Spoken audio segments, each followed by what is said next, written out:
ఈరోజు 8వ తరగతిలో పాఠ్య పుస్తకాలు అందరూ కూడా దగ్గర పెట్టుకున్న పిల్లలందరూ కూడా మనకి 6వ పాఠము తెలుగు జానపద గేయాలనేది ఇవ్వడం అనేది జరిగింది. తెలుగు జానపద గేయాలనేది ఇవ్వడం జరిగింది. దీని రచయిత ఎవరు? ఇక్కడ ఆచార్య బిరుదురాజు రామరాజు గారు. గత క్లాసులో కూడా వచ్చినట్టు ఉంది నాకు. ఈ ఆచార్య బిరుదురాజు గురించి, ఆచార్య బిరుదురాజు రామరాజు గురించి తెలుసుకున్నట్టుగా అనిపిస్తుంది. తెలుసుకోవాలి మనం కూడా. అయితే మనకి ఈ తెలుగు జానపద గేయాలు, ఎక్కువ జానపద గేయాలు అంటే మరి మనం ప్రతి సందర్భంలో కూడా మాట్లాడే మాటల్ని పదాలు చిన్న చిన్న పదాలు కలిపి ఒక ధ్యేయంలాగా తయారు చేసుకోవడం. మన ఫర్ ఎగ్జాంపుల్ ఇప్పుడు బతుకమ్మ పండుగ వచ్చింది, ఎన్నో జానపద గేయాలు పాడుతూ ఉంటారు అన్ని కూడా. అలాగే ఆట గురించి కొన్ని ఒక బతుకమ్మ పండుగ గురించే కాకుండా పౌరాణిక గేయాలు అనేసి, చారిత్రక గేయాలు అనేసి, పారమాంతిక గేయాలు అనేసి, రకరకాల స్త్రీల పాటలు అనేసి, ఇస్లామిక గేయాలు అనేసి, పిల్లల పాటలు అనేసి, చాలా రకాలు అన్నింటిలో చాలా కన్నడస గేయాలు అనేసి రావడం జరిగింది. అయితే ఈ రోజు మనం జానపద గేయాలు అనే మాట గురించి చర్చించుకుందాము. అయితే మీకు ఇక్కడ చూడండి, ఆలోచించండి, చదవండి, ఆలోచించి చెప్పండి అని ఉంది. నేను ఒకసారి పాడతాను ఆ గేయాన్ని, మీరు కూడా విని మీరు కూడా ఆ విధంగా పాడండి. చిక్కుడు పూసే చిక్కుడు కాసే తీగో నాగో ఉయ్యాలో, చిక్కుడు తెంపాయ వారం లేదు తీగో నాగో ఉయ్యాలో, చిక్కుడు తెంప శ్రీరాముడు లేదా తీగో నాగో ఉయ్యాలో, కొంగులు పడ్డాయ వారు లేరు తీగో నాగో ఉయ్యాలో, కొంగులు పడ్డ సీతమ్మ లేదా తీగో నాగో ఉయ్యాలో, బీరలు పూసే బీరలు కాసే తీగో నాగో ఉయ్యాలో, బీరలు తెంప శివయ్య లేడా తీగో నాగో ఉయ్యాలో, కొంగులు పడ్డాయ వారు లేరు తీగో నాగో ఉయ్యాలో, కొంగులు పడ్డ పాతమ్మ లేదా తీగో నాగో ఉయ్యాలో. ఉయ్యాల అనే పాట మనం చాలా మటుకి బతుకమ్మ పండుగలో చాలా మంది స్త్రీలు మనకి ఈనాటి నుంచి కదా, ఆనాటి నుంచి కూడా ఎంతో మంది చాలా చక్కగా బాగా ఆడటం అనేది మనం వింటూ ఉంటాము. ఈ మధ్య మనకి తెలంగాణ ప్రాంతం తెలంగాణ రాష్ట్రం ఏర్పడిన తర్వాత ఆ పండుగకు మనం చాలా ప్రాముఖ్యత ఇవ్వటము, పాటలు కూడా ఈనాటి పిల్లలకి పాటలు రావాలి అనేసి మన సాంప్రదాయాన్ని మనం మళ్ళీ కొత్తగా తెచ్చుకొని దాన్ని పునరుద్ధరించుకోవాలి, దాన్ని అభివృద్ధి చేసుకోవాలి.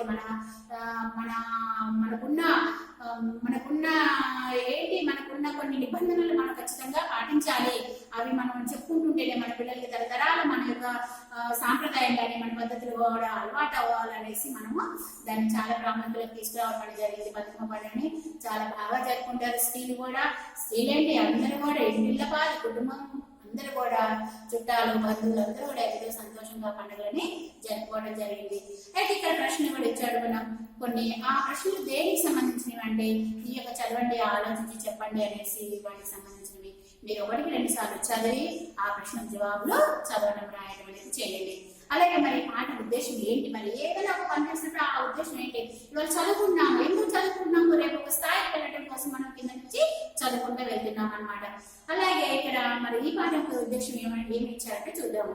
తెలుగు వారి ఆచార సాంప్రదాయాలను, తాత్వికతను, చరిత్రను తెలిపే తెలుగు జానపద గేయాల గొప్పతనము, వైవిధ్యాన్ని తెలియజేయడమే ఈ పాట ఉద్దేశం. చక్కగా ఇచ్చారు చూడండి. తెలుగు వారి ఆచార సాంప్రదాయాలను, తాత్వికతను, చరిత్రను తెలిపే తెలుగు జానపద గేయాల గొప్పతనము, వైవిధ్యాన్ని తెలియజేయడమే ఈ యొక్క పాట ఉద్దేశం అన్నమాట. అలాగే పాఠ్యభాగం వివరాలు ఏమున్నాయో కూడా చూద్దాము. ఈ పాఠం వ్యాస ప్రక్రియకు చెందినది. వ్యాసం అంటే మామూలు మన కాంపోజిషన్ సరళంగా మొదటి నుంచి ఏ విధంగా రాస్తే ఏ విధంగా ముగింపు కూడా దానికి బాగా ఉంటుంది అనమాట. అన్ని కూడా అవలీలుగా చదువుకోవడానికి బాగుంటుంది, అర్థమయ్యే విధంగా అనమాట. ఈ పాఠం వ్యాస ప్రక్రియకు చెందినది. ఈ పాఠ్యాంశం ఆచార్య బిరుదురాజు రామరాజు రాసిన వ్యాసంలోనిదన్నమాట. మరి రచయిత పరిచయం. మరి ఈ పాఠం నేర్చుకునేటప్పుడు మనం ఈతని గురించి నేర్చుకోవాలి కదా. రచయిత పరిచయం. తెలుగు జానపద సాహిత్యం అనగానే మనకు గుర్తు వచ్చేవాడు ఆచార్య బిరుదురాజు రామరాజు గారు. వరంగల్ అర్బన్ జిల్లా దేవునూరు గ్రామంలో ఈయన జన్మించాడు. ఈయన 16వ తారీఖు 4వ నెల 1925 జన్మించడం అనేది జరిగింది. 8వ తారీఖు 2వ నెల 2010లో మరణించడం అనేది జరిగింది. కవి, ఇతను కవి, పరిశోధకుడు, అనువాద రచయిత, సంపాదకుడుగా ప్రసిద్ధుడు. ఉస్మానియా విశ్వవిద్యాలయం తెలుగు శాఖ అధ్యక్షుడిగా, డీన్గా పనిచేశాడు. తెలుగు జానపద గేయ సాహిత్యము ఈయన పరిశోధన ఖండం. చరిత్రకెక్కని చరిత్రార్థులు, ఆంధ్రయోగులు, మరుగున పడిన మాణిక్యాలు, ఉర్దూ, తెలుగు నిఘంటు. నిఘంటు అంటే ఏంటి మరి? డిక్షనరీ. నిఘంటు అంటే ఏంటి? నిఘంటువు. నిఘంటువు అంటే ఏంటి? డిక్షనరీ అనేసి మనం అంటాం. తెలుగులో డిక్షనరీని ఏమంటారు? నిఘంటు అనేసి అంటాం అన్నమాట. తెలుగు జానపద రామాయణము, తెలంగాణ పల్లె పాటలు, తెలంగాణ పిల్లల పాటలు మొదలైనవి ఈయన ఇతర రచనలు అన్నమాట. అయితే ఇక ప్రవేశకులకు రండి. జానపద సాహిత్యం అనగానే గుర్తుకొచ్చేది గేయమే. జానపద సాహిత్యం అనగానే గుర్తుకొచ్చేది ఏంటంట? గేయమే. పదాలను, పాటలను జానపదులు పిలుచుకునే లయాత్మక రచనలు జానపద గేయాలు. ఈ గేయాలలో ఆయా ప్రాంత ప్రజల భావోద్వేగం, దైనందిన జీవితం, చరిత్ర, సంస్కృతి, భాష మొదలైనవి కనిపిస్తాయి. సామూహిక ప్రచారం, సరళభావం, జనప్రియత్వం వీటి లక్షణాలు. సాంస్కృతిక వారసత్వంగా వచ్చే ఈ జానపద గేయాల్లోని ఔన్నత్యాన్ని ఇప్పుడు మనం తెలుసుకుందాం అన్నమాట. దేని వల్ల తెలుసుకుందాం? తెలుగు జానపద గేయాల ద్వారా తెలుసుకుందాము. ఆ యొక్క పాఠంలో ఏదైతే మనకి అంశం ఇచ్చాడో, వ్యాసరూపంలో ఇచ్చాడో దాన్ని ఒకసారి మనం చదువుకుందాం. అందరూ కూడా పేజీ నెంబర్ 58 తీయండి. అందరూ కూడా పేజీ నెంబర్ 58. పేజీ నెంబర్ 58 అన్నమాట. పార్ట్ 1 అంటే మొదటి భాగం 1 అన్నమాట. ఇతర భాషలలోని జానపద గేయాలు లాగానే తెలుగు జానపద గేయాలు కూడా విలక్షణమైన సాహిత్య సాంస్కృతిక విలువ సంతరించుకున్నాయి. ప్రజల నోటి నుండి అప్రయత్నంగా వెలువడిన ఈ గేయాలలో చక్కటి శిల్పం కానవస్తుంది. రకరకాలుగా మాట్లాడుతున్న భాష ఒకటే, కానీ మాట్లాడే లయ అనేది కానీ, వారి యొక్క ఉచ్చారణ అనేది కానీ ఆశ్చర్యాన్ని గొలుపుతూ ఎదుటి వ్యక్తికి అన్నమాట.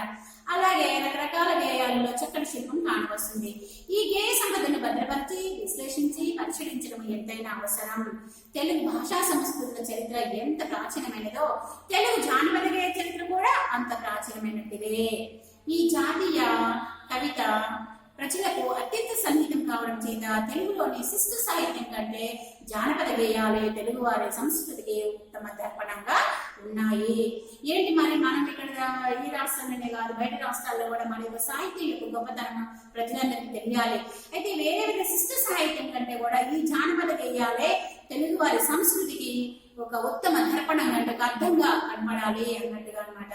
వాస్తవానికి జానపద గేయాలు శక్తిని, చైతన్య స్ఫూర్తిని తెలుగు ప్రజల జీవన స్రవంతి నుంచే పరిగ్రహిస్తాయి. అందువల్ల మతపరమైన ఉద్యమాలు, వీరకృత్యాలు, మహాపురుషుల గాథలు, ఆచార వ్యవహారాలు, సంప్రదాయాలు, విశ్వాసాలు, వినోద సాధనాలు, సౌందర్యం, సంపద, విషాద వృత్తాంతాలు. ఒక్క మాటలో చెప్పాలంటే తెలుగు ప్రజల జీవితం యావత్తు జానపద గేయాలలో మధుర మంజుల శృతిలో ప్రతిధ్వనిస్తుంది. ఎంత చక్కగా రాశారో చూడండి. ఒక్క మాటలో చెప్పాలంటే తెలుగు ప్రజల జీవితం యావత్తు మొత్తం కూడా దేంట్లో ఇమిడి ఉంది అన్నాడు ఇక్కడ? జానపద గేయాలలో చక్కగా మధుర మందిర శృతిలో ప్రతిధ్వనిస్తుంది అన్నాడు అన్నమాట. తెలుగు వారి దైనందిన జీవితంలో కవిత సౌరభం నివాళిస్తుంది. వారు మాట్లాడే కవిత, వారు రాసే కవిత కూడా ఆ యొక్క సౌరభం, ఆ యొక్క గొప్పతనం, ఆ యొక్క అందము ఏదైనా కానీ దాంట్లో వెలువరుస్తుంది. మనోల్లాసానికి, ఆనందానికి మాత్రమే కాక ఈ గేయాలను పడవ నడిపేవారు, కుప్ప నూర్చేవారు, పొలం దున్నేవారు, బరువులు మోసేవారు, కాయ కష్టం చేసే ఇతర ప్రజలు శ్రమను పోగొట్టుకునే నిమిత్తం పాడుకుంటారు. చూడండి, ఇప్పుడు పొలాల్లో ఉన్నాయి, ఫర్ ఎగ్జాంపుల్ నాటేస్తా ఉంటారు, పొలాల్లో పని వాళ్ళు వెళ్తా ఉంటారు, ప్రతి నుంచి సాయంత్రంగా వాళ్ళు ఆ యొక్క శ్రమని మర్చిపోవడానికి ఏం చేస్తారు? పాట పాడుతూ ఉంటారు. అలా ఇక్కడ ఏమంటున్నాడు? ఇక్కడ కుప్ప నూర్చేవారు, వరి పొలం కోస్తారు, కుప్పలా వేస్తారు. ఏంటంటే ఏ కష్టం చేసినా కానీ ఆ పాట పాడుకుంటూ ఉంటుంటే ఆ కష్టాన్ని మర్చిపోతారనమాట. అందుకని బరువు మోసేవారు కూడా, కాయ కష్టం చేసేవారు కూడా ఇతర ప్రజలు శ్రమను పోగొట్టుకునే నిమిత్తం పాట పాడుకుంటారు. అంటే ఆ పాటలో లీనమైపోతారనమాట. ఆ కష్టాన్ని మర్చిపోతారు, ఎంత కష్టాన్నైనా భరిస్తారు. ఎందుకు భరిస్తారంటే ఆ పాట అంత అద్భుతంగా అనిపిస్తుంది అన్నమాట. వాళ్ళు పాడుకునే విధానం బట్టి, ఆ పదాల యొక్క అర్థాల బట్టి. వీటిలో సరళమైన భావాలు, ఇతివృత్తం ఉంటాయి. ఇందలి కవితను ఆస్వాదించుకునేందుకు కేవలం మేధస్సు కంటే మృదు హృదయం అవసరము. దీంట్లో మేధస్సు కంటే ఎలాంటి మనసు అనేది మృదులంగా ఉండాలి, మృదు హృదయం అనేది ఉండాలి. ఇది చాలా అవసరం. మనసే ఇంపార్టెంట్ దేనికైనా కానీ. తెలుగు జానపద కవిత ఎంత సంపన్నమైనదో, ఎంత వైవిధ్యం కలదో ఈ వ్యాసంలో చూపేందుకు ప్రయత్నించడం అనేది జరిగింది. ఇక అలాగే నెక్స్ట్ పౌరాణిక గేయాలు. మనం నెక్స్ట్ ఏం చెప్పుకుందాం దీని గురించి? పౌరాణిక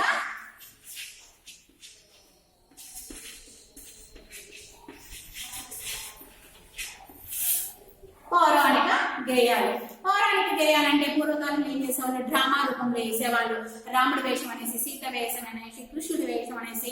ఏంటంటే ఆ యొక్క చరిత్రను ప్రజలందరూ కూడా కళ్ళకు కట్టినట్లుగా ఉండాలి అనేసి ఆ రూపం. ఇప్పుడు ఆంజనేయ స్వామి కూడా ఊర్లో తిరుగుతారు. ఆంజనేయ స్వామి వేషం వేసుకున్నారు, ఆంజనేయ స్వామి వచ్చాడు, ఆంజనేయ స్వామి వచ్చాడు అనేసి అందరి పిల్లలందరూ కూడా పరిగెత్తుకుంటూ వచ్చి, అలాగే ఆ యొక్క ఏ విధంగా అయితే వాళ్ళ చరిత్ర జరిగిందా వాళ్ళ చరిత్రని ఈ ప్రజలకి కళ్ళకు కట్టినట్లుగా తెలిపేటందుకు వాళ్ళ వేషాల్లో వచ్చి మనల్ని ఆనందపరుస్తారన్నమాట. శిస్తు సాహిత్యంలో మాదిరే జానపద గేయాలకు కూడా పురాణ ఇతిహాసాల నుంచి కథా వస్తువు స్వీకరించారు. పురాణ ఇతిహాస కథలు అంటే రామాయణం కానీ, మహాభారతం కానీ, భాగవతం కానీ, ఇతిహాసం అంటే ఇది ఇట్లా జరిగింది అనేసి అన్నమాట. వాటిని ఆధారంగా తీసుకొని ఇక్కడ ప్రజలందరూ కూడా మంచిని తెలియజేయడానికి, ఫర్ ఎగ్జాంపుల్ వాళ్ళిద్దరు అన్నదమ్ములు భలే కలిసిమెలిసి ఉంటారా, వీళ్ళని రామలక్ష్మణులతో పోల్చవచ్చు అనేసి అంటారు. ఎందుకంటారు ఆ మాట? ఇద్దరు అన్నదమ్ములు ఐక్యంగా ప్రేమగా చక్కగా ఉంటే వాళ్ళని రామలక్ష్మణులతో పోలుస్తారు. అంటే ఆ కాలంలో రామలక్ష్మణులు ఆ విధంగా మెలిగేవారు కాబట్టి ఈ అన్నదమ్ముల్ని వాళ్ళతో పోల్చడం అనేది జరిగేదన్నమాట. రామాయణాదులలో అనువాదాల్లో మూలంలో లేని గాథలు ఎన్నో కానవస్తున్నాయి. జానపద గేయాలలో దాదాపు ప్రసిద్ధ పౌరాణిక గాథలు ఎన్నో ఉన్నాయి. పౌరాణిక గాథలపైన మన గ్రామీణులు గొప్ప భక్తి, ప్రేమాభిమానాలు చూపుతారు. పురాణాలలోని అమూల్యమైన ఉపదేశాలను విద్యావంతులు వాటిని చదువుకొని అర్థం చేసుకుంటారు. చదువు వచ్చిన వాళ్ళేమో చదువుకొని అర్థం చేసుకుంటారు. నిరక్షరాస్యులు ఏం చేస్తారు? సరే ఆ రూపంలో కనుక డ్రామా రూపంలో వేస్తే ఆ యొక్క విషయాన్ని వాళ్ళకు అవగాహన చేసుకుంటారనేసి ఇంతకుముందు ఇలా చేసేవారు అనమాట, గేయాలు పాడేవారు అనమాట. కాగా పామరులు వాటిని జానపద గేయాల ద్వారా గ్రహిస్తారు. పామరులు ఈ ఉపదేశాలను అర్థం చేసుకునే విధంగా జానపద గేయాలలో పొందుపరిచారు. రామాయణం, మహాభారత, భాగవతాది పురాణాలు వారి వారి అభిష్టానుగుణంగా రూపుధరించాయి. శిస్తు సాహిత్యంలో మాదిరే ఇతర గాథల కంటే రామాయణ సంబంధమైన జానపద గేయాలే అధికంగా ఉన్నాయి. శాంతా కళ్యాణము, పుత్రకామేష్టి, శ్రీరాముల ఉగ్గుపాట, రాఘవ కళ్యాణము, రాముల వారి అలుక, సుగ్రీవ విజయము, అంగద రాయబారము, లక్ష్మణ మూర్ఛ, లంకాయాగం, శ్రీరామ పట్టాభిషేకము, ఊర్మిళాదేవి నిద్ర తదితరములు రామాయణంలోని కొన్ని ఘట్టాలను వివరిస్తున్నాయి. తెలుగు వారికి ముఖ్యంగా స్త్రీలకు అత్యంత ఆరాధ్య దైవం సీత పుట్టుక, సీతా కళ్యాణం, సీత నత్తవారి కంపుట, సీత సమర్థ, సీత శుభగోష్ఠి, సీత గడియ, సీత వామన గుంటలు, సీతమ్మ వారి అలుక, సీత అగ్ని ప్రవేశం, సీత చెర, మాయలేడి పాట ఉన్నవి. సీతాదేవిని గురించిన పాటలు రామాయణం ద్వారా భారత సంబంధమైన పాటలు అధిక సంఖ్యలో ఉన్నాయి. ఇప్పుడు నేను చదివిన అన్ని కూడా చూడండి, పౌరాణిక గేయాలు ఇవన్నీ కూడా. వీటన్నిటి గురించి చదవాలంటే మనకు సమయం ఎక్కువ పడుతుంది, కానీ చదవాలి. ఎప్పుడైనా కానీ చదువుకుంటే మనకి ఎంతో విజ్ఞానం కలుగుతుంది. ఏంటి మంచి, ఏంటి చెడు, మన జీవనం ఏ విధంగా కొనసాగించాలనేది తెలుస్తుంది. ఈ యొక్క జానపద గేయాల్లో ఉన్న ప్రాముఖ్యత ఏంటి, ఆ యొక్క అర్థం ఏంటి అనేది మనం మన పిల్లలకు కూడా చెబుతూ ఉండాలి. తర్వాత ఇప్పుడు నేను మీకు 8వ తరగతి తెలుగు నోట్స్ లో తెలుగు జానపద గేయాలని రాసి రచయిత పేరు రాసిన తర్వాత పాఠం ఉద్దేశం రాయండి, పాఠ్యభాగ వివరాలు రాయండి, రచయిత పరిచయం రాయండి, ప్రవేశిక రాయండి. రాసిన తర్వాత పేజీ నెంబర్ 58లో ఉన్న పాఠంలోని కఠిన పదాలు ఒక 15, మీకు కఠినంగా ఉన్న పదాలు 15 కానీ 20 కానీ రాయండి. పౌరాణిక గేయాల నుంచి కూడా ఈ టాపిక్ నుంచి కూడా రాయండి అన్నమాట. రేపటి పాఠం క్లుప్తంగా చక్కగా చదవండి, అర్థం చేసుకోండి. తర్వాత తరగతిలో కలుసుకుందాం.